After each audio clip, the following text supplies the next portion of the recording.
अस्तु, वयं तावत् नामग्रे सरामः। ॐ यां मेधां देवगणाः पितरश्चोपासते तया माम् अद्य मेधयाग्ने मेधाविनं कुरु। गुरु ब्रह्मा गुरु विष्णु गुरुरेव महेश्वरः गुरुः साक्षात् परं ब्रह्म तस्मै श्री गुरवे नमः। नीलाचल निवासाय नित्याय परमात्मने बलभद्र सुभद्राभ्यां जगन्नाथाय ते नमः। सदाशिव समारंभां शंकराचार्य मध्यमाम् अस्मदाचार्य पर्यन्तं वन्दे गुरु परम्पराम्। परम सम्माननीयः व्यासश्री परिवारस्य महामान्याः सदस्याः भवन्तः जानन्ति व्यासश्री परिवारस्य अयं प्रयासः करोनाकालात् एव प्रचलति। अद्यावधि प्रायशः 50 व्याख्यानानाम् आयोजनम् अस्माभिः कृतम्। संस्कृत साहित्यस्य यत्र यत्र वैशिष्ट्यं वर्तते विशेषतया तान् बिन्दून् आदाय अत्र एव पर्यालोचनं चलति। काश्मीरात् प्रारभ्य कन्याकुमारीं यावत् ये वरिष्ठाः ये युवानः विद्वांसः सन्ति तेषां महान् समवायः अस्मिन् पटले दृश्यते। न केवलं एतावत् वरिष्ठाः सन्ति तेषामत्र योगदानम्, अपि तु ये कनिष्ठाः युवानः तलस्पर्शी विद्वांसः सन्ति तेषामपि अत्र योगदानं भवति। यत् कारणं तत्र भवन्तः जानन्ति एव, सदा सर्वदा परम्परा तदा सुरक्षिता भवति यदा शिष्य परम्परा वा युव परम्परा यत्र सुदृढ़ा भवति। एतदर्थमेव अस्माभिः इयं परम्परा समाश्रिता। अस्मिन् क्रमे अद्य वयं सर्वे सौभाग्यवन्तः। वस्तुतः ममपि बुद्धिः तादृशी नासीत्। अस्माकं ये अद्य आधारपुरुषाः सन्ति विनीताः शास्त्रीयदक्षाः वैदिकाः हिन्दुपरम्परायाः सुरक्षकाः इमे सन्ति अस्माकं भारतवर्षस्य सांस्कृतिक स्थलस्य प्रसिद्ध सांस्कृतिक स्थलस्य भगवतः शंकराचार्यस्य पीठस्य समीपे द्वारकाधीश अस्माकं भगवान् श्रीकृष्णः योगेश्वरः श्रीकृष्णः तेषाम् एव मन्दिरस्य समीपे इदानीं भवन्तः सर्वे पश्यन्तु, साक्षात् ततः एव लैव् टेलिकास्ट् भवति। ध्वजामपि वयं पश्यामः, मन्दिरं पश्यामः। अतएव कुलदीप महोदयानामेव अयं प्रयासः। तत्र ते एकस्मिन् महाविद्यालये संस्कृतस्य प्रचाराय दत्तचित्ताः सन्ति। वैशिष्ट्यं किम् इति कृते भवद्भिः एव श्रुतं यत् वा दृष्टं भगवत्याः पार्वत्याः वा भगवतः शङ्करस्य द्वैत्यरूपं यत्र अर्धांग ईश्वरः अर्धांग पार्वती। वस्तुतः अस्माभिः तत्र दृष्टं यत् भगवत्याः सरस्वत्याः अपि तथैव रूपं वर्तते, अर्धांग पुरुषरूपम् अर्धांग नारीरूपम्। एतादृशस्य महनीय रहस्यस्य विस्तारः भवन्ति आचार्याः कुलदीप शर्माणः। केवलमेव एकवारं मया तु उक्तं यत् कुलदीप महोदय भवतां मुखारविन्दात् वयं किञ्चित् श्रोतुम् इच्छामः, भवताम् अनुभवः एव। तदा तु ते सानन्दम् अस्माकम् आमन्त्रणं स्वीकृत्य उक्तवन्तः अवश्यं गुरवः वयं तावत् करिष्यामः। संस्कृतस्य कृते दत्तप्राणः शास्त्ररक्षणैकधनाः। तर्हि अद्य अस्माकम् अनुरोधं स्वीकृत्य इमे अत्र उपस्थिताः सन्ति। साक्षात् वैदिकाः सन्ति। दुर्गासनरथ महोदय प्रायशः अस्माभिः सह न विद्यते। अद्य तु विषयः भवन्तः जानन्ति, होलिकोत्सव, वैश्विक होलिकोत्सवः। अतः भ्रातृत्व परिपोषणे वैश्विक होलिकोत्सव तथा तस्य पौराणिक रहस्यम् इति विषयं मुररीकृत्य तेषां मुखारविन्दात् वयं तावत् श्रुष्यामः। साक्षात् दिनद्वयात् पूर्वमेव होलिकोत्सवस्य एका महती धारा संपूर्ण भारतवर्षे विश्वे अस्माभिः दृष्टा। तस्याः पौराणिकमहत्त्वमुररिकृत व्याख्यानं भविष्यति। इदानीमहम् अनुरुन्धे अस्माकं प्रशान्त महला महोदया एव कार्यक्रमम् अग्रे सारयन्तु मङ्गलाचरणेन सह। ओ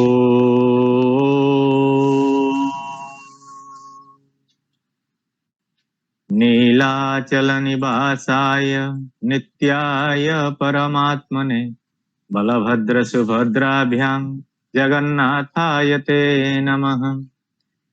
अयमान्यः महर्षि वेदव्यास राष्ट्रीय प्राच्य विद्या गवेषणा केन्द्र पक्षतः समायोजितायाः भारतीय ज्ञान परंपरा इति व्याख्यानमालायाः सभापतयः अस्माकं समेषां प्रातस्मरणीयाः गुरवः भारतमातुः योग्यपुत्रेषु अन्यतमाः बहूनां विश्वविद्यालयानां कुलपतिचराः भारतायनं विश्वायनं प्रभृतीनां महाकाव्यानां रचयितारः आचार्याः हरेकृष्ण सत्पथी महोदयाः भवन्तः सर्वे जानन्ति ते कार्यक्रमस्य प्रारम्भे अस्माकं समेषां कृते आशीर्वचनं प्रयच्छन्ति अपि च अस्य कार्यक्रमस्य महत्त्वम् उद्देश्यं वैशिष्ट्यं बीजं च प्रतिपादयन्ति। इति हेतोः कार्यक्रमस्य प्रारम्भे तेषां गुरुचरणानाम् अहम् अभिवन्दामि अपि च तेषाम् अत्र स्वागतं विदधामि।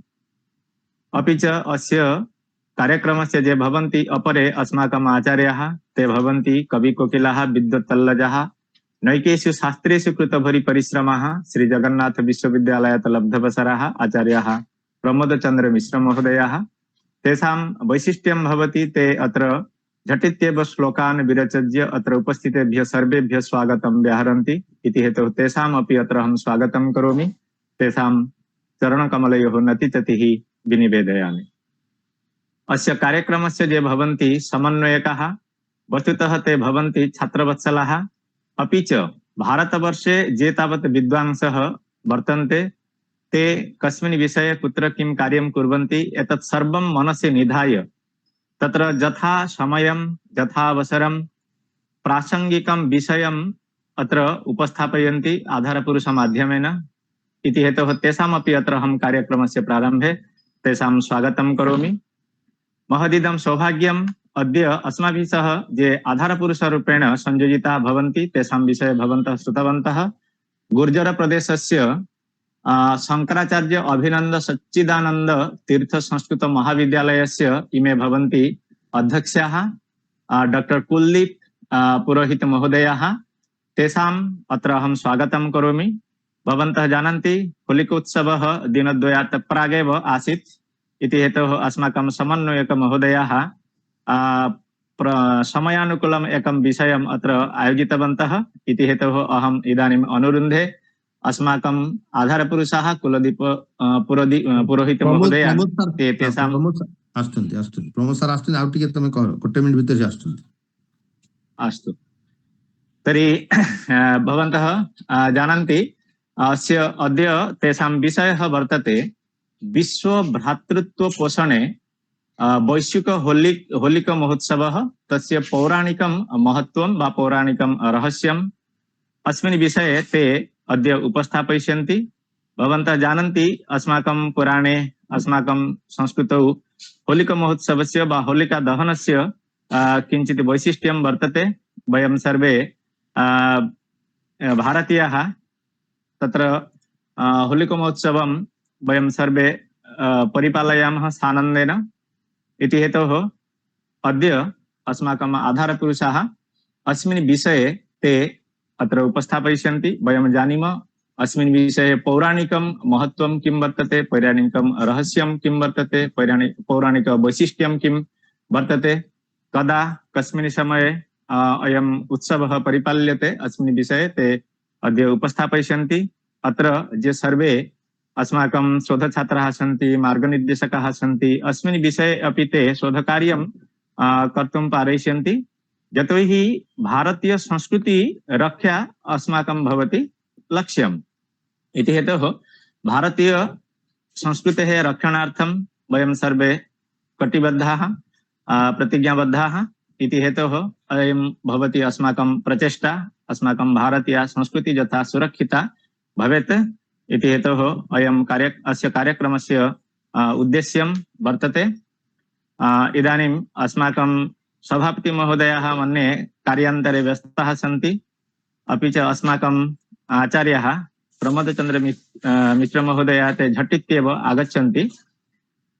ते भवन्तः जानन्ति ते अत्र उपस्थितेभ्यः सर्वेभ्यः आनुष्ठानिकरूपेण स्वागतं कुर्वन्ति। अस्तु, तर्हि वयं वर्णमयस्य होलिकोत्सवस्य रहस्यं वयं श्रोतुं सर्वे उत्कण्ठिताः व्यग्राः। तर्हि आगच्छन्तु, कियत्कालात् अनन्तरं वयं श्रोष्यामः। अस्मिन् अवसरे आचार्याः संयोजिताः भविष्यन्ति। आगतवन्तः वा अस्माकम् आचार्याः? आगच्छन्ति आगच्छन्ति झटित्येव आगच्छन्ति। कुत्रचित् अन्यत्र कार्ये व्यस्ताः सन्। अस्तु, तर्हि अस्माकम् अत्र गार्गी महोदय वर्तते। गार्गी सम्यक्तया एव कार्यम् इदानीं तु करोति।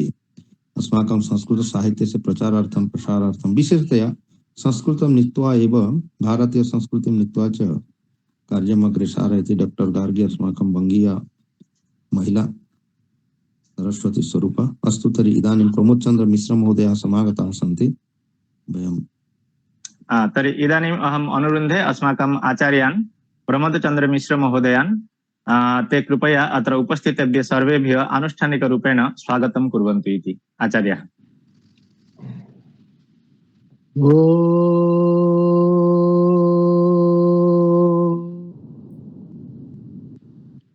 चतुर्मुख मुखं भोज वनहंस वधुर्मम मानसे राजतं नित्यं सर्वशुक्ला सरस्वती।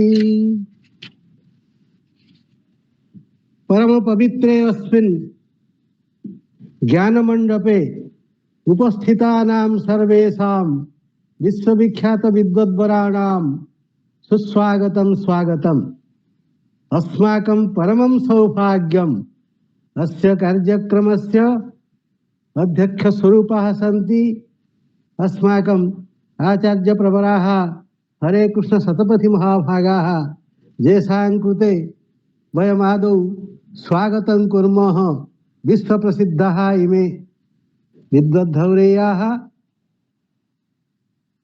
प्रज्ञा पौरुष सिद्ध्यानां विश्वविख्यात धीमतां सल्हादं स्वागतं कुर्वे श्रीहरे कृष्ण वाग्मिनाम्।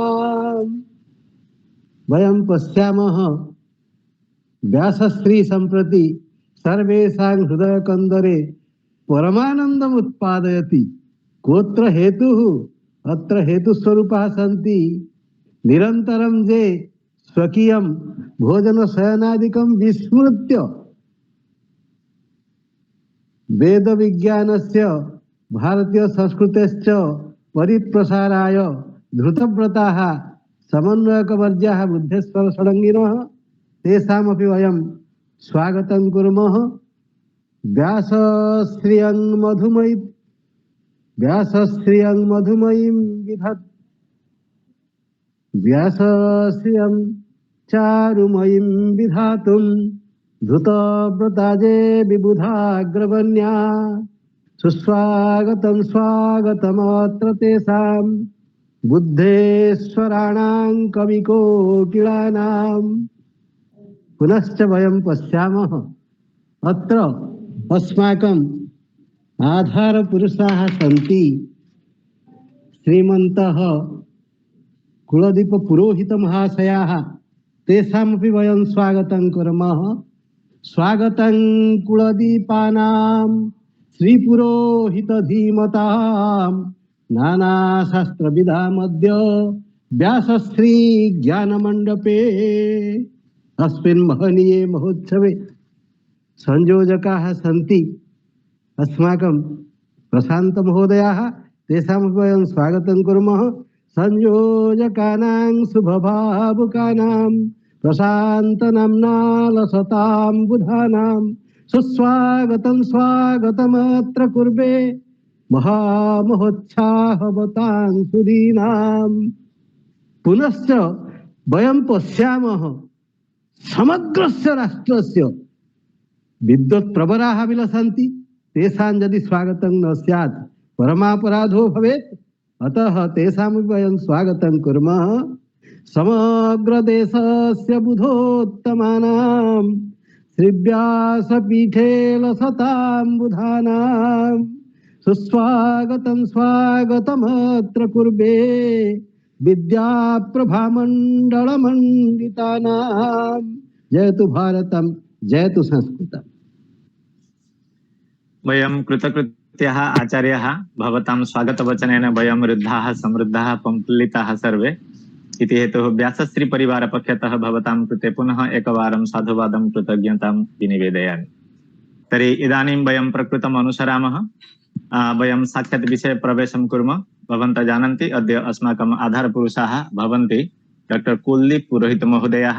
तेषाम् आलोच्य विषयः वर्तते विश्व भ्रातृत्व पोषणे वैश्विक होली महोत्सवः तस्य पौराणिकं रहस्यम्। अस्तु, इदानीम् आचार्याः अनुरुध्यन्ते भवन्तः भवतां विषयम् उपस्थापयन्तु इति। आचार्याः। अत्र वैशिष्ट्यमस्ति इदानीं तु द्वारिकाधीशमन्दिरस्य समीपे साक्षात् उषित्वा लैव् टेलिकास्ट् ते कुर्वन्ति। पश्चात् एतद् अस्माकं महत् सौभाग्यं, वयं साक्षात् द्वारकाधीशं पश्यामः।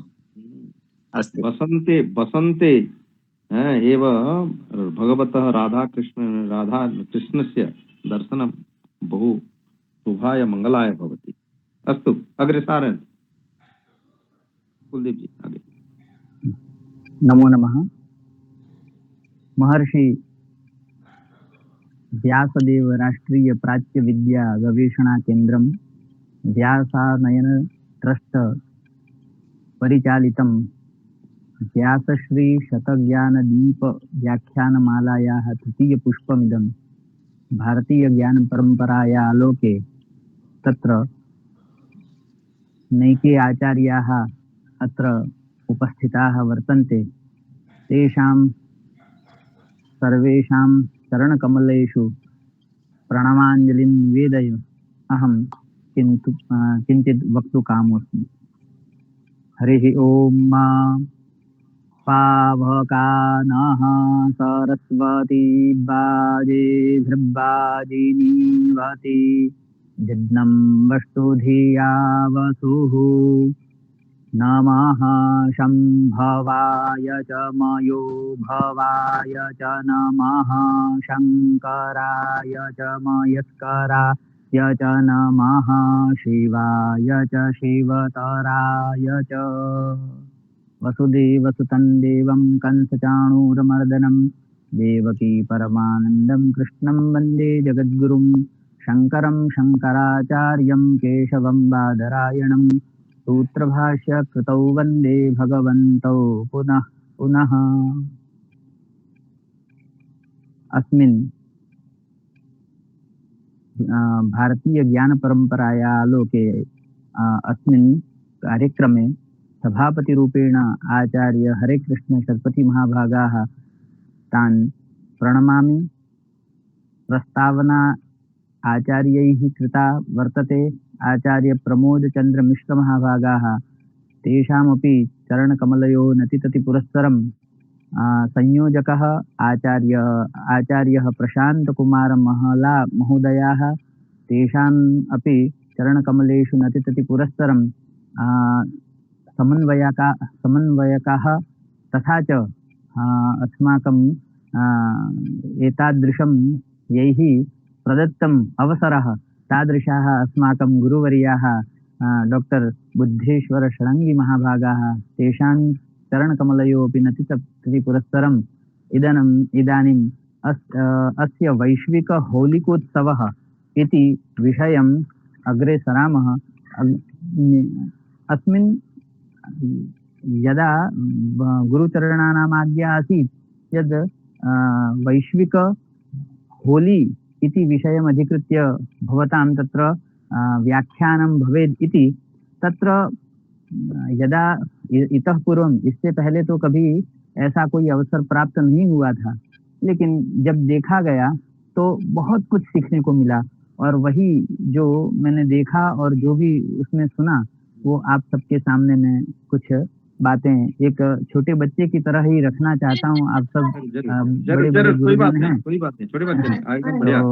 अनुभव फाल्गुन पूर्णिमा को संपन्न होने वाला यह जो होली नामक त्योहार है, यह ऐसे देखा जाए तो ये वर्ष का अंतिम अर्थात फाल्गुन महीने में आता है, तो ये अंतिम और सर्वसामान्य जन के लिए बहुत बड़ा त्योहार है। आबाल वृद्ध नर नारियों को उल्लास से उत्साह से भर देने वाला यह त्योहार है।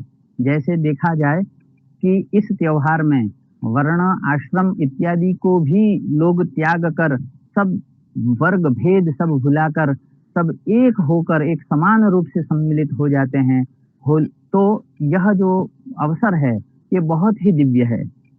होली का आरंभ कब हुआ, होली कब से मनाई जाने लगी, इस विषय में जब चिंतन हुआ तो यह कहना तो एक यानी बहुत कठिन होगा कि कब से हुआ, क्योंकि जब मैंने इसके विषय में देखा तो वेद मंत्रों में भी इसका हमको प्रतीक मिला।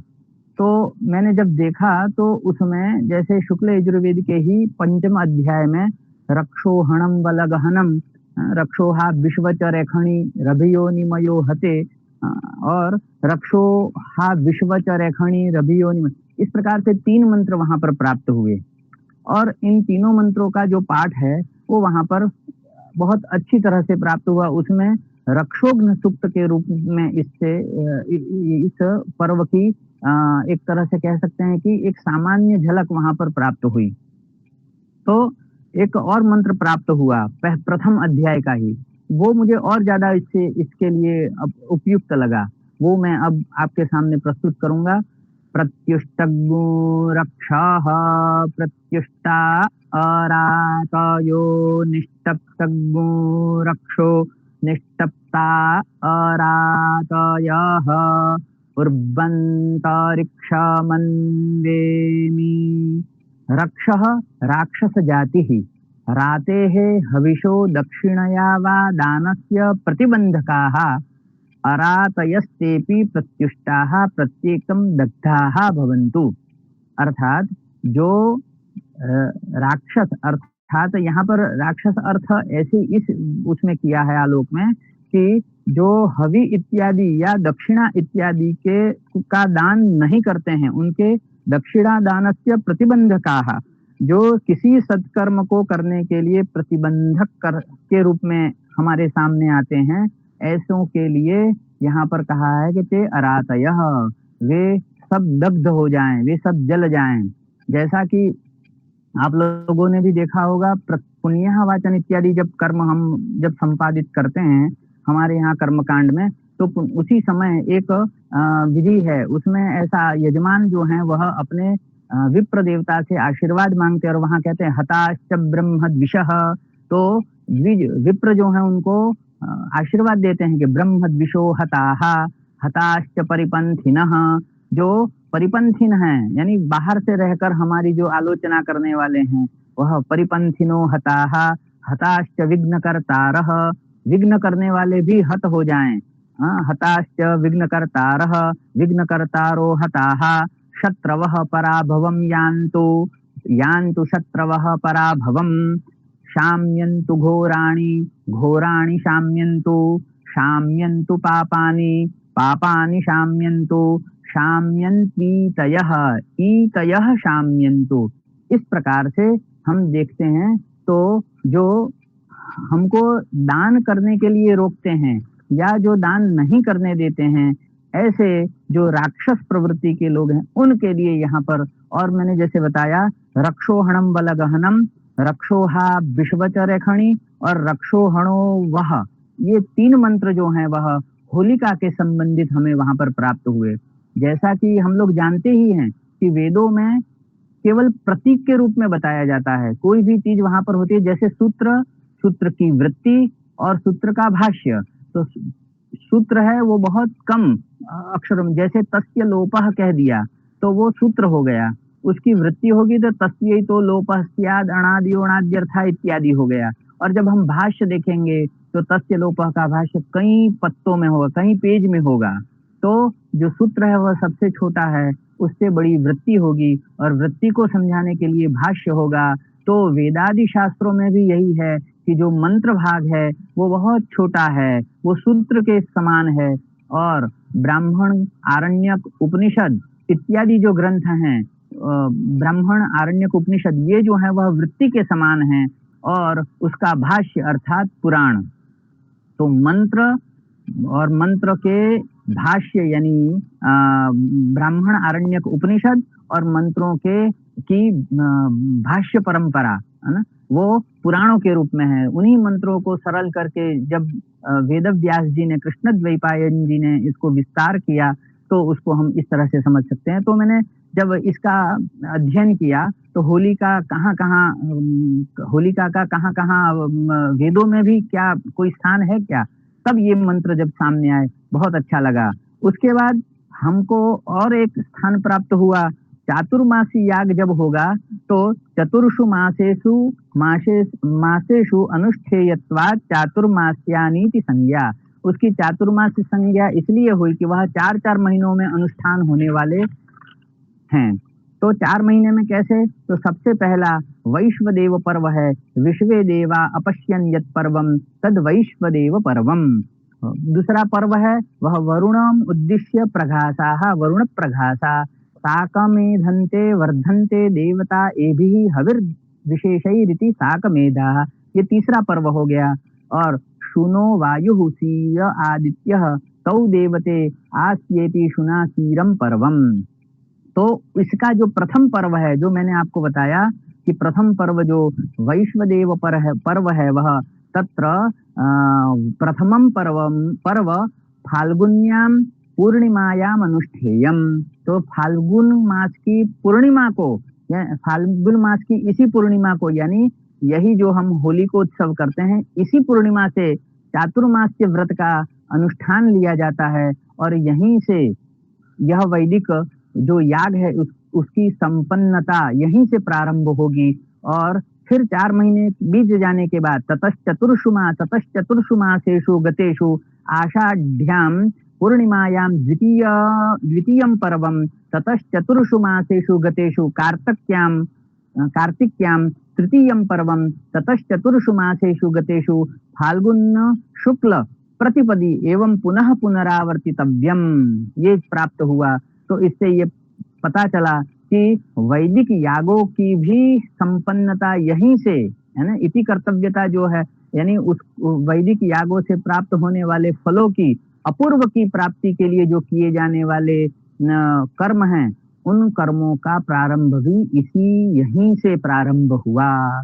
क्यों करना है ऐसा? तो वैदिक याग क्यों करेंगे हम, यज्ञ क्यों करेंगे? तो वहां पर एक और मंत्र प्राप्त हुआ, परिमाग्ने दुश्चरिताद्बाधस्वा मा सुचरिते भज।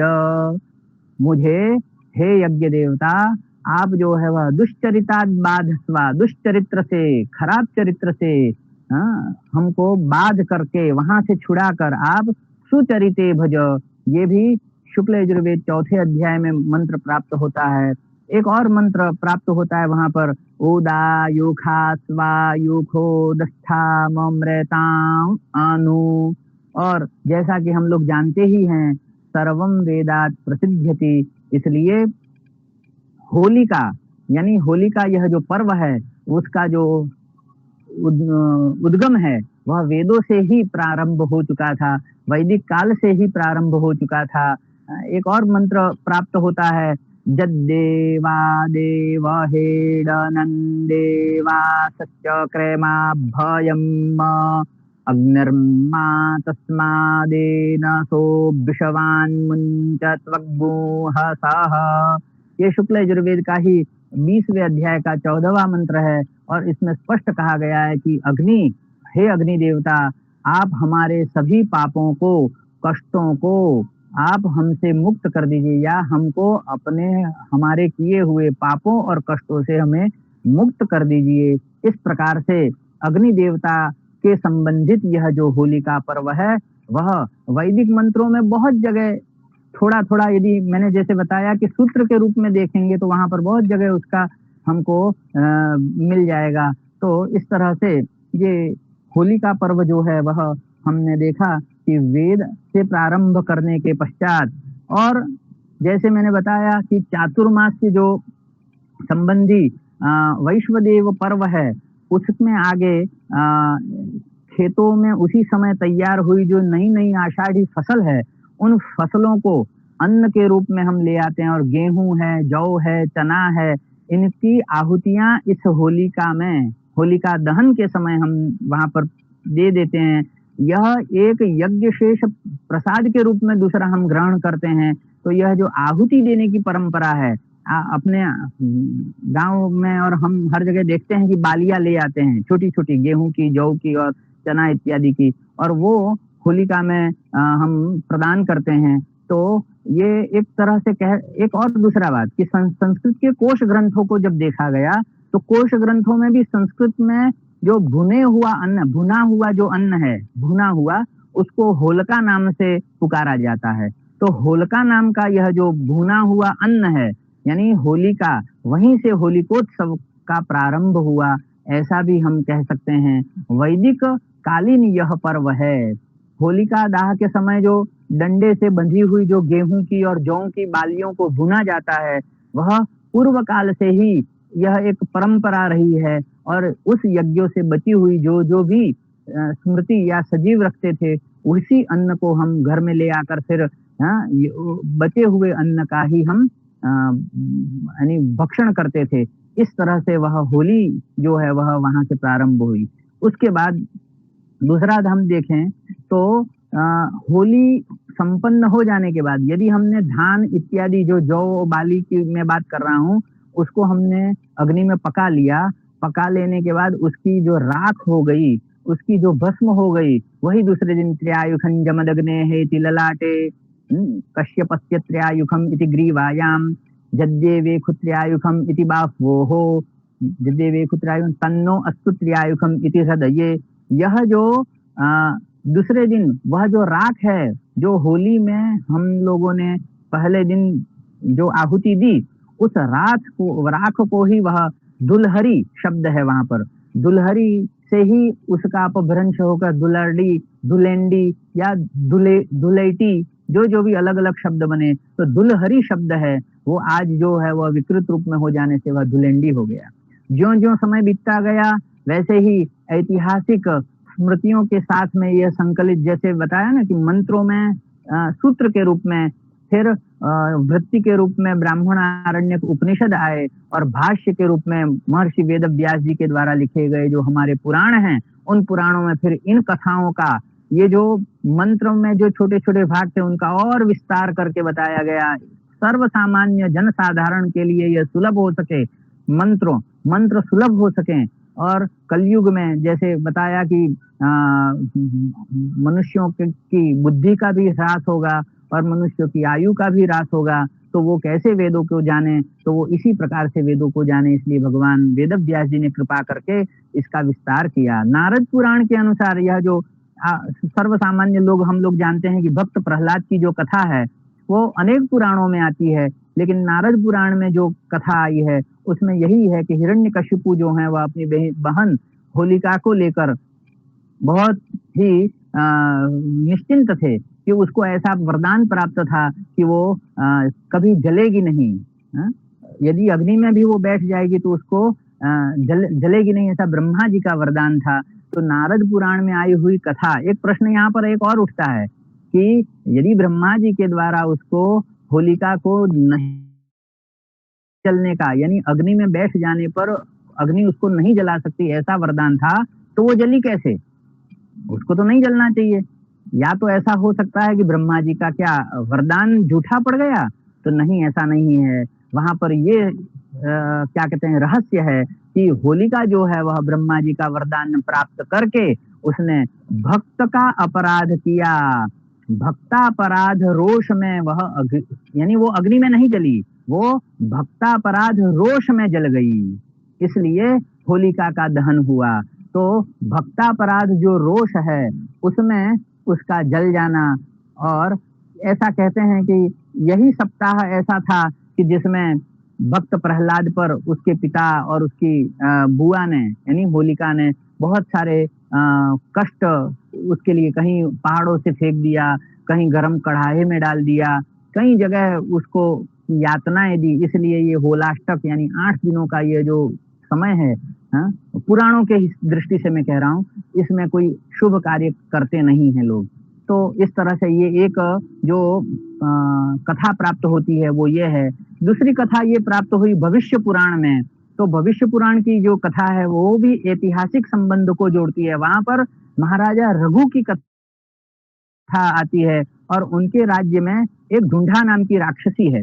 उसके उपद्रव से सब लोग भयभीत हो जाते हैं, प्रजाजनों में भय व्याप्त हो जाता है और महर्षि वशिष्ठ के आदेश के अनुसार महर्षि वशिष्ठ आदेश देते हैं कि बालकों को यानी बच्चों को लकड़ी की तलवार और ढाल लेकर हल्ला मचाते हुए, जोर जोर से हल्ला करते हुए राक्षसी निवासनार्थ राक्षसी के आचरण का अभिनय करते हुए, राक्षसी जैसा आचरण करती है ऐसा अभिनय करना है राक्षसों की तरह, और स्थान स्थान पर अग्नि प्रज्वलन करना है, अग्नि क्रीड़ा आदि का आयोजन किया जाए और इस प्रकार से राक्षसी की बाधा वहां से हमेशा के लिए शांत हो गई। तो दूसरा जो है वह भविष्य पुराण में भी एक ऐसा ऐतिहासिक वर्णन हमको प्राप्त होता है और उसी को देखकर हम ये कह सकते हैं कि बालकों का जो कर्णंकश होला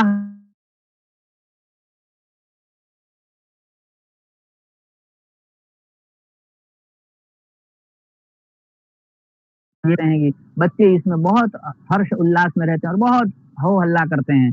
तो इस तरह से हमने देखा कि वेदों से पुराणों में और उसके भी पुराणों के भी पश्चात यदि हम इस होलिका के विषय में मैंने जब देखा तो बहुत अच्छा सब प्राप्त हुआ। भगवान जैमिनी ने मीमांसा दर्शन में अपने एक प्रकरण को ही उन्होंने होलिका अधिकरण नाम का एक प्रकरण ही ले लिया और उस प्रकरण से उन्होंने होली की, हाँ, इस प्रकरण को देखकर हमको ये पता चलता है कि होलिका पर्व यह जो है वो कितना पुराना होगा, क्योंकि एक स्वतंत्र प्रकरण ही हमारे महर्षि जैमिनी जी ने लिख दिया। और विंध्य प्रदेश के रामगढ़ नामक एक स्थान है, उसमें 300 वर्ष ईसा वर्ष 300 वर्ष पूर्व एक शिलालेख प्राप्त हुआ, जिसमें भी पूर्णिमा के दिन उत्सव मनाए जाने का उल्लेख वहां पर स्पष्ट रूप से प्राप्त हुआ। वात्स्यायन महर्षि के द्वारा अपने काम सूत्र में होलाक नाम से इस उत्सव का उन्होंने उल्लेख किया है और इस पुस्तक के अध्ययन से यह ज्ञात होता है कि उस समय परस्पर किंशुक यानी ढाक जिसको कहते हैं, है ना, ढाक के पुष्पों के रंग से और चंदन केसर आदि से खेलने की प्रथा विद्यमान थी। हाँ, वो महर्षि वात्स्यायन के काम सूत्र में से प्राप्त होता है। उसके बाद 7वीं शताब्दी की बात करें, पलाश होता है ना, पलाश फूल को भी बोलते हैं जी, ढाक पलाश जी, उधर आपका ढाक बोलते हैं, इधर में पलाश बोलते हैं। हाँ, ठीक, जी पलाश जी, धन्यवाद। तो 7वीं शताब्दी में यदि हम देखें तो रत्नावली एक नाटिका है, महर्षि महाराज हर्ष का चरित्र उसमें है, उसमें भी होली का बड़ा हृदयग्राही वर्णन किया गया है। 11वीं शताब्दी में मुस्लिम पर्यटक अल्बरूनी ने अपने इतिहास में भारत में होली के उत्सव का उल्लेख किया है। यह 11वीं शताब्दी की बात है, जिसमें इस उत्सव को तत्कालीन लोकप्रियता का अच्छा परिचय उसमें दिया गया है। तत्कालीन अन्य मुस्लिम लेखकों के ऐतिहासिक वर्णनों से ये पता चलता है कि उस समय भारत में हिंदू और मुसलमान समान रूप से इस उत्सव में भाग लेते थे। यहाँ तक कि सम्राट अकबर और जहांगीर के समय में शाही परिवार के सदस्य भी इसे बड़े समारोह के रूप में मनाते थे। 1757वीं ईस्वी में अहमद शाह अब्दाली के आक्रमण के कारण उस वर्ष राज परिवार में यह उत्सव नहीं मनाया जा सका था। ये भी एक प्राप्त होता है कि एक वर्ष उन्होंने होली का पर्व उस समय नहीं मनाया था। ये सब वर्णन करने में का एक ही भाव है कि होली का पर्व जो है वह वेदों से हमने देखा, वेदों की दृष्टि से, पुराणों की दृष्टि से देखा, और हर तरह से हम देखें तो हमारे तो जैसे सृष्टि के प्रारंभ से ही सर्गश्च प्रतिसर्गश्च वंशो मनवंतराणि च, यानी पुराणों को जो है वह एक एक दिन का हमारा हिसाब जो है वो हमको मिल जाता है। तो अब आगे देखें तो ये विश्वव्यापिनी कैसे हो गई, विश्व में कैसे फैल गई, तो इसके विषय में थोड़ा जब चिंतन किया गया तो ये सामने आया कि जहां जहां भारतीय लोग गए, जहां जहां व्यवसाय के लिए गए हों, वाणिज्य इत्यादि के लिए सुदूर विदेशों में जाने वाले जो भारतीय लोग हैं, उन्होंने तत्त देशों में जाकर बस गए और वहां पर अपने प्रिय उत्सव को उन्होंने भुलाया नहीं, और उन्होंने वहां पर रहकर उस होली की वह जो शुभ परंपरा है या उसकी मूल जो भावना है उसको बहुत अच्छे से उसको संजोए रखा। तो अब सबसे पहले इटली चलते हैं।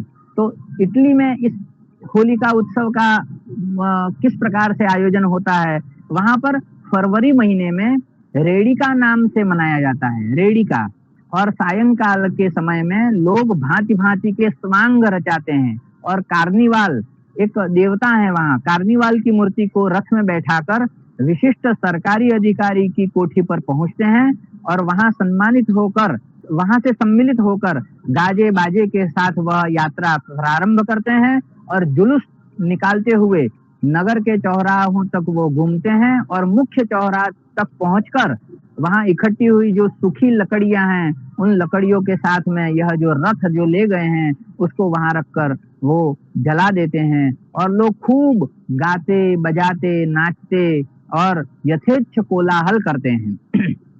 ये इटली की होली हो गई। अब हम फ्रांस में चलते हैं। तो फ्रांस में नारमंडी नामक एक घास से बनी हुई एक मूर्ति है, वो शहर में घुमाई दी जाती है। नारमंडी नामक एक घास है, उससे बनी हुई एक मूर्ति वह शहर में घुमाई जाती है, और भद्दी गालियां और भद्दे शब्द बोलते हुए उसमें आग लगा दी जाती है। बालक उसमें भी कोलाहल मचाते हैं और उसकी प्रदक्षिणा की जाती है। तो इस तरह से फ्रांस में भी यह परंपरा जो है वह हमारी होली की देखने को मिलती है। उससे आगे चलें जर्मनी में, तो ईस्टर के समय पेड़ों को काट कर गाड़ दिया जाता है। ईस्टर जब आता है तब, और उन चारों और लकड़ियों और घास के ढेर को इकट्ठा कर देते हैं और उसमें आग लगा देते हैं, और उसमें बच्चे जो है वह अलग अलग रंग जो है वह गुलाल इत्यादि वो लगाते हैं, और कपड़े पे ठप्पा लगाना वहां की एक परंपरा है, कपड़ों पर ठप्पा लगाते हैं हाथ को रंग कर।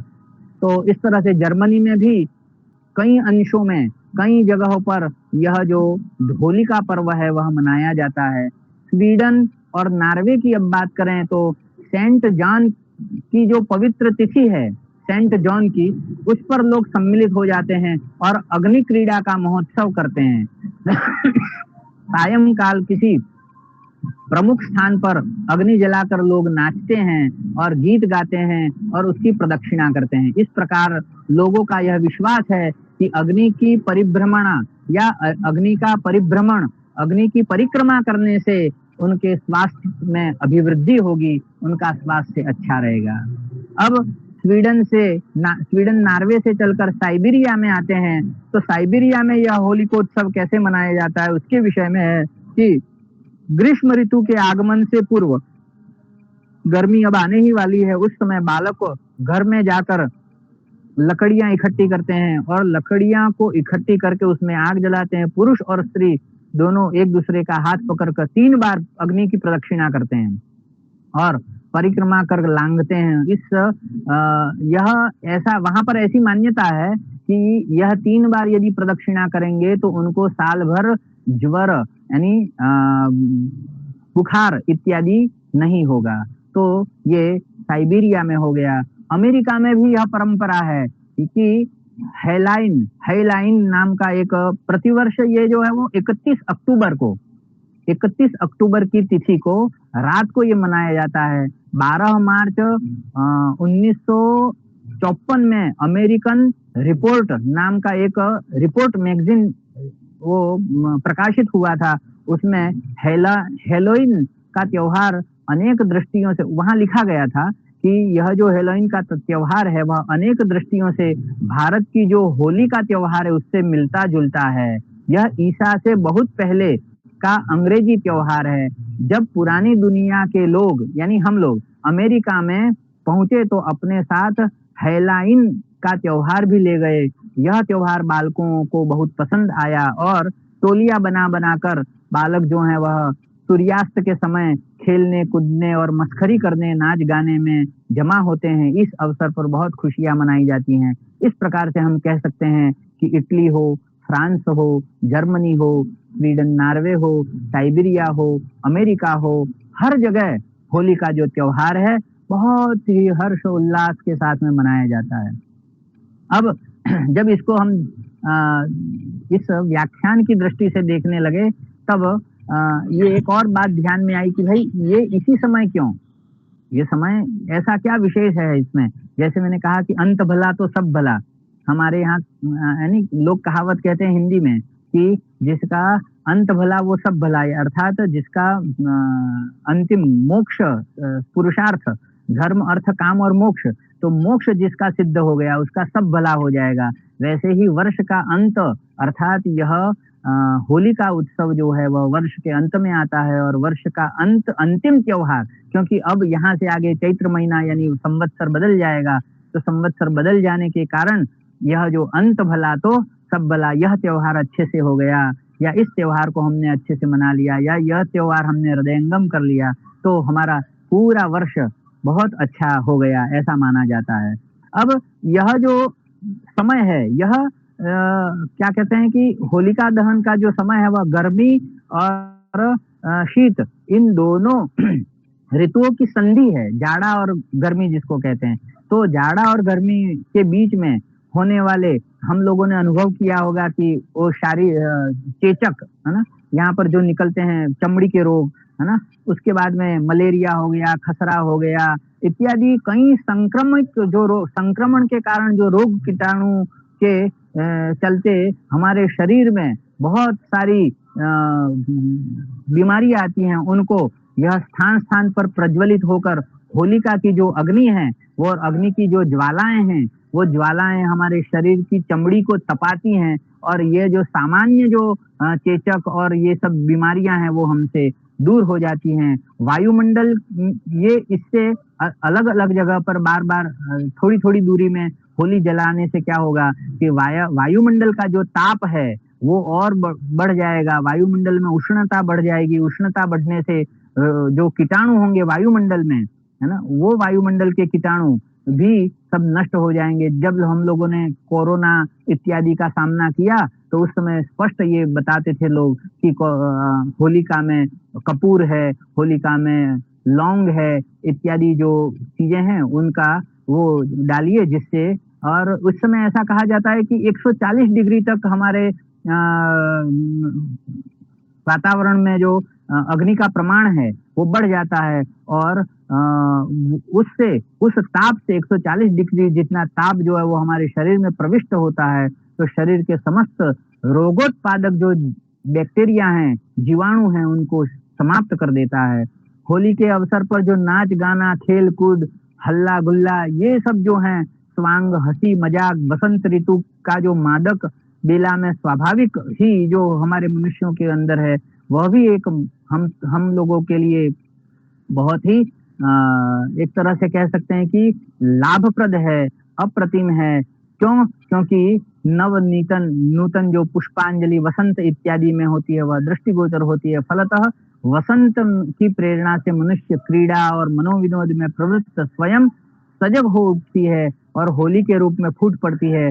वसंत के कारण रक्त में आने वाला द्रव शरीर में आलस्य और मस्ती का जनक होता है और इस तरह से महर्षि सुश्रुत के द्वारा वसंत के लिए एक कफ कोपक ऋतु माना है। उसमें उन्होंने कहा है कि कफश्चित्तो हि शिशिरे वसंतेर काशु तापितः हत्वाग्नि कुरुते रोगा नस्तम त्वरया जपेत। अर्थात आयुर्वेदोक्त वचनों के अनुसार शिशिर ऋतु में इकट्ठा हुआ जो कफ है वह वसंत ऋतु में पिघल पिघल कर कुपित होकर जुखाम, खांसी, श्वास, दमा इत्यादि अनेक प्रकार के रोगों को सृष्टि करता है या उनको जगाता है, उनको बनाता है, इसलिए रोगों के उपशमन के लिए शास्त्रकारों ने ऐसा बताया है। एक और वहां पर प्राप्त होता है, तीक्ष्णैर वमनस्याद्यैर लघु लघुरुक्षैश्च भोजनैः व्यायामोद वर्तघाते जित्वा श्लेष्मान् बुल्बुषान्, अर्थात तीक्ष्ण वमन, तीक्ष्ण नस्य, लघु रूप भोजन, व्यायाम, उद्वर्तन और आघात आदि के प्रयोग से कफ प्रकृति जो हमारी जो बन चुकी थी वो वहां पर समाप्त होती है। और रंगों का भी यहाँ पर बहुत महत्व है। आजकल तो रंग कलर थेरापी ही हम लोग जान ही रहे हैं कि एक वो पहले जैसे बताया कि ढाक के फूल हैं और चंदन हैं और ऐसे मिश्रित रंग होते थे जिससे हमारे शरीर में एंटीबायोटिक है ना, रोग प्रतिरोधक क्षमताएं जो हैं वह हो जाती, वो क्या कहते हैं कि एक्टिव हो जाती थी। इस प्रकार से हम देख सकते हैं कि एक और प्राप्त होता है कि शरीर के पास हमारे संक्रमण बीमारियों को भी नहीं घूमने देता था। कैसे? तो एतत् पुष्पम कफम पित्तम कुष्ठम दाहम तृषामपि वातम स्वेदम रक्त दोषम मूत्र कृच्छ्यम सुनाशयेत, है ना। इन कलर थेरापी जो है उससे ऐसा कहा गया है कि फूल हो, कुष्ठ हो, दाह हो, वायु रोग हो और मूत्र कृच्छ इत्यादि जो रोग हैं उनके लिए महा औषधि के रूप में यह प्राप्त होती थी। और ये कह सकते हैं कि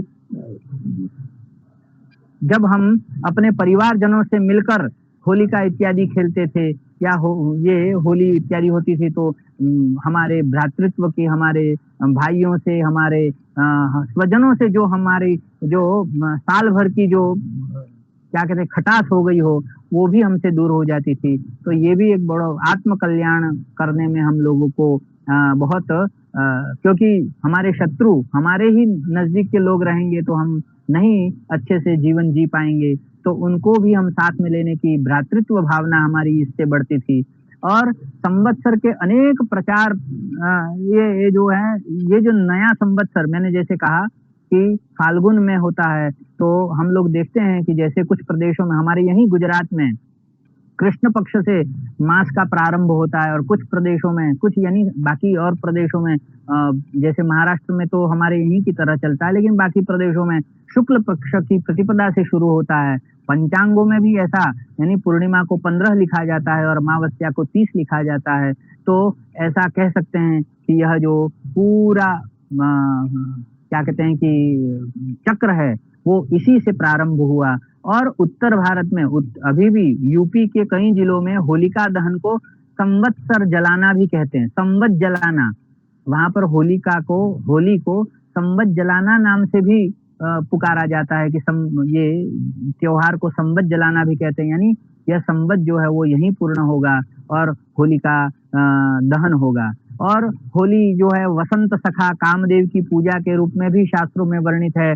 धर्मा विरुद्धो भूतेषु कामोस्मि भरतर्षभ, इसके अनुसार धर्म संयत काम संसार में ईश्वर का ही विभूति मानी गई है। आज के दिन यह जो कामदेव की पूजा है वह परिपाटी समस्त भारत में थी। दक्षिण में आज भी होली के उत्सव में उसको मदन महोत्सव भी के नाम से प्रसिद्ध है।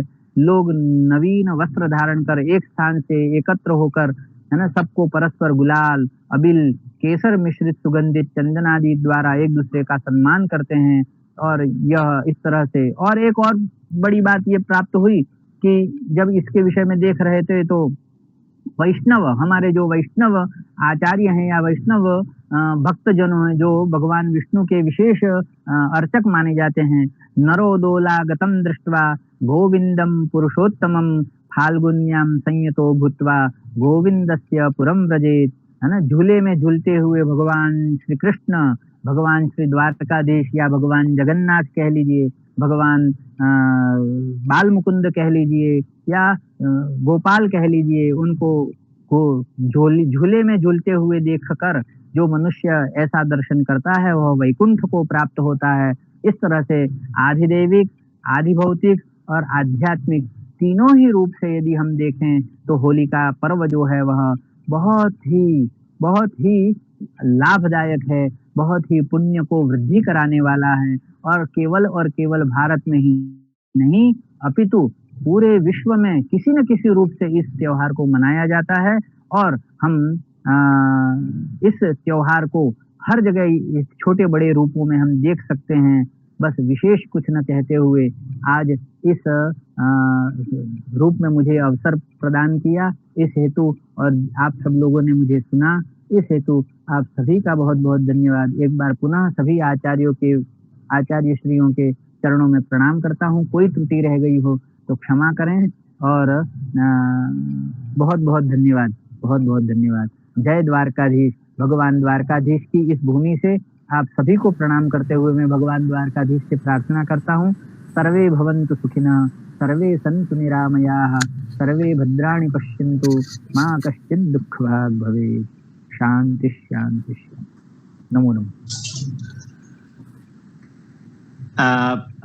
सम्यक् रूपेण भवन्तः अद्य होलिकोत्सवस्य पौराणिकं रहस्यं वैशिष्ट्यम् अत्र भवन्तः प्रतिपादितं। तत्र फाल्गुन पूर्णिमायां होलिकोत्सवः परिपाल्यते। अयम् उत्सवः वर्षस्य अन्तिम उत्सवः भवति। भारतीय संस्कृतौ सर्वे जनाः इमम् उत्सवं परिपालयन्ति। अयम् उत्सवः कदा प्रारम्भ अभवत् अस्मिन् प्रसंगे भवन्तः सम्यक् रूपेण वेदतः मंत्रान् अत्र प्रमाणरूपेण उपस्थाय अत्र प्रतिपादितवन्तः। शुक्ल यजुर्वेदे अस्य सूचना प्राप्यते। तत्र त्रयो मंत्राः सन्ति।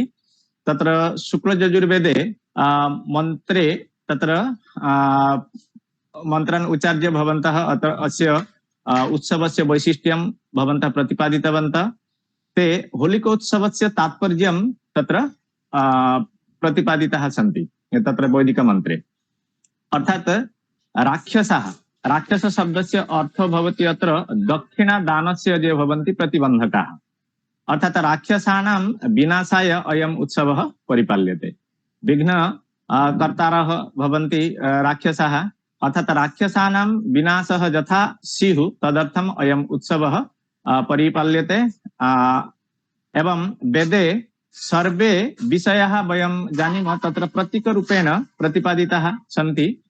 यथा वेदे मंत्र भाग भवति अत्यंत क्षुद्रः भवति, यथा सूत्रस्वरूपाः भवन्ति तत्र, परन्तु तस्मिन् मन्त्रे सर्वे विषयाः प्रतिपादिताः भवन्ति। यथा अस्माकं व्याकरणे उच्यते सूत्रे स्वेव हितत् सर्वं यद्वृत्तौ यच्च वार्तिके। अर्थात सूत्रे एव सर्वं निहितं वर्तते, परस्मिन् समये तत्र वार्तिकरूपेण भाष्यरूपेण वृत्तिरूपेण सर्वं प्रतिपादितं भवति, परन्तु मूलतः सूत्ररूपेण सर्वं वर्तते। तथैव अस्माकं भारतीय संस्कृतौ वेदमन्त्रे एव अस्य उत्सवस्य महत्त्वं तात्पर्यं तत्र निहितं वर्तते। पुनश्च भवन्तः चातुर्मास जागे अस्य सूचना अपि प्राप्यते। चतुर्षु पर्वेषु प्रथमः पर्वः तत्र फाल्गुनमासी पूर्णिमायां परिपाल्यते। होलिकोत्सवः अयम् उत्सवः होलिकोत्सव नाम्ना परिपाल्यते। पुनश्च वैदिक कालादेव होलिकोत्सवस्य परिपालनम् आसीत् इति वेदमन्त्रादपि वयम् अनुमातुं शक्यते। तत्र अस्मिन् समये किं भवति न तत्र अग्नौ वयं तत्र द्रव्याणि दहनं कुर्मः इति हेतोः भुना हुआ अन्न तत्र होलिका इति उच्यते। दण्डेन तत्र आबद्धानि अन्नानि तत्र अग्नौ दग्धीभूतानि भवन्ति। पुनश्च दुल्हरी अर्थात दुल्हण्डी अपभ्रंश यस्य प्रयोग भवति इदानीम् अस्मिन् प्रसंगे अपि भवन्तः सम्यक् रूपेण अत्र उपस्थापितवन्तः। पुनश्च नारदपुराणे भक्त प्रह्लादस्य कथा वयं सर्वे जानीमः।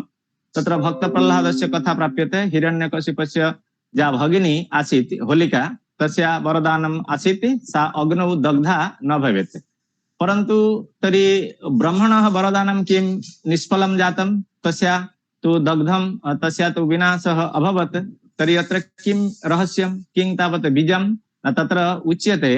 भक्तापरोध रोषेण सा दग्धीभूता अभवत्। अर्थात भक्तस्य कृते यः अपराधं करोति तस्य भक्तस्य रोषेण ते भगवतः वरदानं तत्र तिष्ठतु नाम तत्र वरदानं कार्यं न करोति। पुनश्च भविष्यपुराणे तत्र महाराजस्य रोगः प्रसंगे अपि कथा प्राप्यते। तत्र अग्निप्रज्वलनेन राक्षसानां दहनं भवति। तत्र करणं कसः अर्थात दण्डाग्रेण अग्निं प्रज्वल्य राक्षसानां दहनं भवति। तत्र बालकाः तत्र यथा राक्षसानां दहनं भवेत् तदर्थं ते अभिनयं कुर्वन्ति। मीमांसाशास्त्रे अपि अस्य उत्सवस्य सूचना प्राप्यते।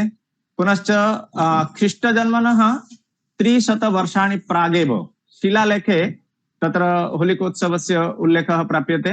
वात्सायनः स्वस्य कामसूत्रे अपि अस्य उल्लेखः कृतवान्। पुनश्च 7म शताब्द्यां रत्नावली नाटिकायामपि अस्य उत्सवस्य सूचना प्राप्यते।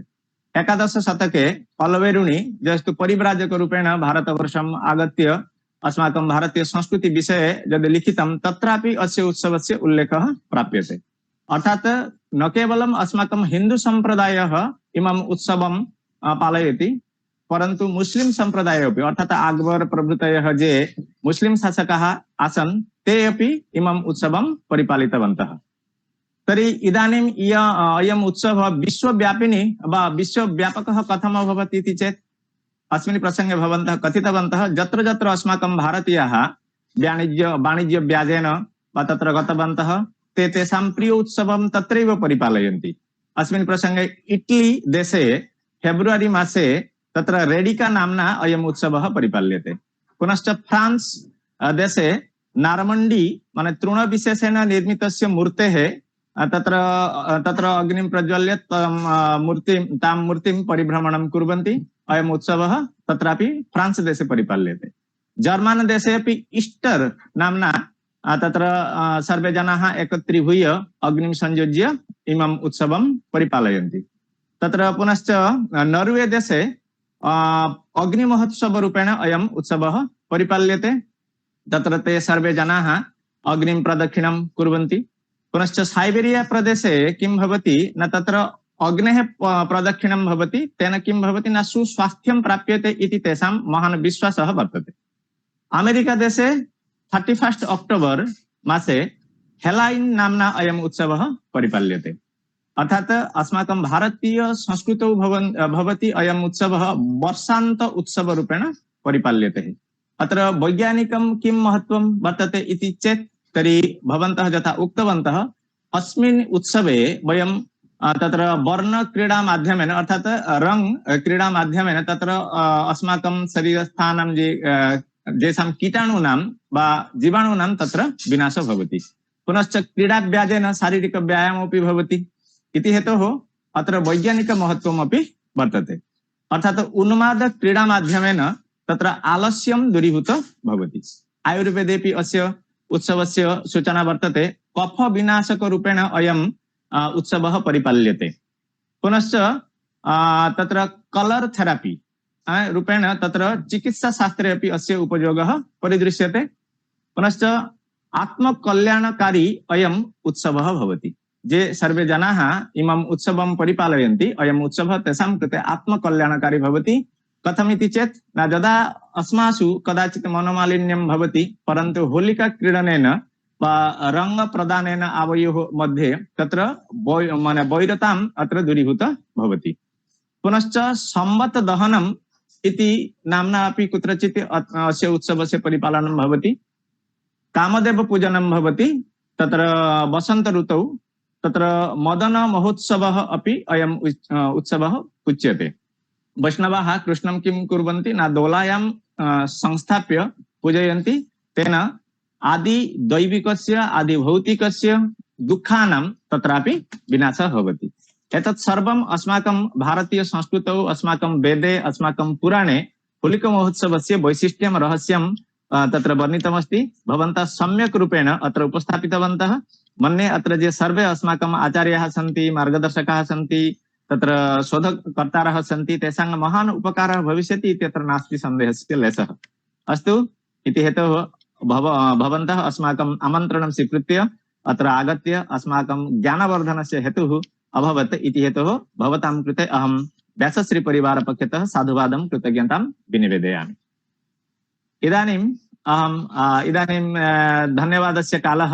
इदानीम् अहं पश्यामि अत्र बहवः आचार्याः अपि अत्र संयोजिताः सन्ति, यथा डॉक्टर अतनु आढ्य महोदयः रायगंज विश्वविद्यालयात्, बलभद्र करण, विवेकानंद सेठी, विश्वनाथ महातो, अस्माकम् आचार्याः तिरुपति केन्द्रीय विश्वविद्यालयात् श्री ललिताराणी महोदयः, तत्र शोधछात्रः वर्तते चन्दन महन्ति, अस्माकम् आचार्यः श्री लाल बहादुर शास्त्री संस्कृत विश्वविद्यालयात् धर्मानंद राउत महोदयः, अस्माकं प्रसिद्धः वैज्ञानिकाः भवन्ति इमे डी प्रमोद महोदयः, इमे अपि अत्र उपस्थिताः अत्र सन्ति, डॉक्टर देवाशीष पाणिग्राही, गंगाधर मेहर विश्वविद्यालयात् डॉक्टर सुनेली देई, तत्र बद्रीनारायण पुजारी, फरीदा मोल्ला, झारखण्डतः गतिकृष्ण पाणिग्राही, तत्र मणिपुरतः हृदयंगम महोदयः, पुनश्च केरलतः इंदिरा कृष्ण कुमार के, मेघनाथ कोइराला, नारायण नंबोदरी महोदयः केरलतः, प्रोफेसर अस्माकम् आचार्यः प्रमोदचंद्र मिश्र महोदयः, ते अपि अत्र उपस्थिताः सन्ति, अस्माकं शुभचिन्तकः पूर्णचंद्र उपाध्याय महोदयः, तत्र रंजित शर्माणः तत्र मणिपुरतः उपस्थिताः सन्ति, मातृकल्पः सावित्री सत्पथी महोदयः, सुनंदा दे, अस्य कार्यक्रमस्य निर्देशकाः भवन्ति उमाकान्त पंडा महोदयः, एते सर्वे अत्र उपस्थिताः सन्ति इति हेतोः व्यासश्री परिवार पक्षतः सर्वेभ्यः अहं साधुवादं कृतज्ञतां विनिवेदयामि। अपि च आगामिनि भानुवासरे अस्माकं कार्यक्रमस्य विषये यदि काचित् सूचना वर्तते तर्हि इदानीम् अहम् अनुरुन्धे अस्माकं समन्वयक महोदयान् षडङ्गिवर्यान् ते अत्र उपस्थापयन्तु। आचार्यः। अस्तु, बहु शोभनं। कुलदीप महोदयानाम् एव व्याख्यानं भवति विस्तृतं। वैदिककालात् प्रारभ्य अद्यावधि या होलिकोत्सव परंपरा वर्तते तां परंपरां मुररीकृत्य इमे आचार्याः उपस्थापितवन्तः। वस्तुतः बहूनि नवीन तथ्यानि एव उपस्थापितवन्तः। तत्र नवसस्येष्टि प्रयोगस्य अपि निदर्शनं तैः कृतम्। और अस्माकं तु चातुर्मास्य जाग विषये विशेषतः अस्माकं सर्वेषां धारणा भवति चातुर्मास्य जागनं वर्षा ऋतु एव भवति, न तथा। वर्षस्य चतुः एव चातुर्मास्य जागस्य आयोजनं क्रियते। तत्र सस्येष्टि नाम पश्यन्तु, नवीनतया उत्पन्नानां यवानां चणकानां पुनश्च अन्य सस्यानाम् एव तत्र दहनं भवति। आदौ अग्नौ समर्प्य वयं तावत् प्रसादरूपेण तं स्वीकुर्मः। कीदृशी परंपरा, तत्र या तावत् दुष्टा शक्तिः आगच्छति तस्याः शक्तेः विनाशार्थं, होलिका तु साधारणतः प्रतीकस्वरूपा, किन्तु दुष्टशक्तेः निवारणार्थं परम् अपि च आयुर्वेद दृष्ट्या सम्यक् ते उक्तवन्तः, यदा उष्मस्य शीतस्य गमनम् और ग्रीष्मस्य आगमनं, तस्मिन् काले किञ्चित् अग्नि सेकः अपेक्षते। पुनश्च विशेषतया गुळ्मानां तृणानाम् एव एकत्रीकरणं कृत्वा, तृणानाम् एकत्रीकरणेन तत्र अग्निदाहं कृत्वा यदि करिष्यामः, यथा जापान् कुत्रति वैदेशिकाः कुर्वन्ति तथा, तर्हि तत्र यः धूमः आगच्छति तेन धूमेन अस्माकं शरीरस्य संस्कारः भवति। पश्यन्तु, वयं तावत् साधारणतः वर्णुष्ठवः वदामः, किन्तु तत्र महत्त्वं वैज्ञानिकी दृष्टिः कीदृशी अस्ति। अस्माकं तु प्रमोद महोदय अपि सन्ति, वैज्ञानिकाः पदार्थविज्ञानिनः, तेपि अवश्यमेव गवेषणं कुर्वन्ति, नास्ति तत्र सन्देहस्य अवसरः। अस्तु, कुलदीप महोदयानां कृते, कुलदीप महोदयानाम् एव व्याख्यानेन अस्माकं लाभद्वयं। साक्षात् वयं तावत् द्वारिकाधीशस्य मन्दिरं पश्यामः, धर्मलाभः भवति, पुनश्च होलिकोत्सवस्य यत् रहस्यं वर्तते तत्र ज्ञानलाभोऽपि भवति। इदानीम् आरात्रिक्यं भवति, तत्र आरत्रिकं श्रूयते। अयमेव तृतीयलाभः। अस्तु, तर्हि आगामिनि भानुवासरे पुनश्च तेषामेव कुलदीप महोदयानां महाविद्यालयात् मीमांसा अथवा वेदान्तस्य अध्यापकाः सन्ति, ते स्वकीयं व्याख्यानम् उपस्थापयिष्यन्ति। अस्माभिः अनुरुद्धाः सन्ति, यतोहि भारतवर्षस्य सर्वत्र एव अस्य व्याख्यानस्य एव प्रचारः भवतु, पुनश्च ते तु आगत्य अत्रैव उपस्थापयन्तु, तत्रैव अस्माकम् उद्देश्यमस्ति। अस्तु, तर्हि इदानीं शान्तिमन्त्रस्य उपस्थापनस्य कालः। आचार्य उमाकान्त पंडा महोदय सम्प्रान्त्य शान्तिमन्त्रम् उपस्थापयति। डॉक्टर हरि ओम, श्री गुरुभ्यो नमः।